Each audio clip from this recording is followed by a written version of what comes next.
नाजरीन आपका आगाह करें कराची से, जहां हमारे नुमाइंदा खसूसी जावेद इब्राहिम मंगी के मुताबिक कराची पुलिस में 80 बेहतरीन तफ्तीशी अफसरान की 5 कैटेगरी के मुकदमात की फहरिस्त मुरत्तिब की गई है, जिनकी तफ्तीश के लिए खसूसी तौर पर तफ्तीशी अफसर मुकर्रर किया जा रहा है।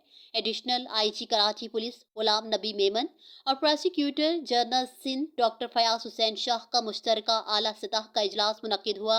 इजलास में पुलिस प्रोसिक्यूशन के बाहमी ताउन पर रोशनी डाली गई।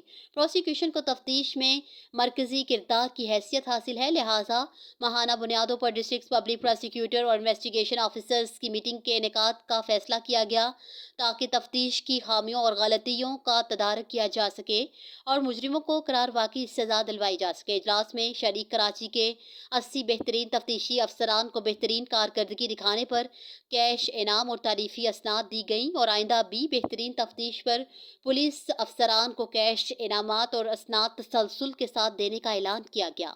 कराची पुलिस चीफ ने इस मौका पर prosecutor general Sindh doctor Fayaz और उनकी टीम का शुक्रिया अदा किया।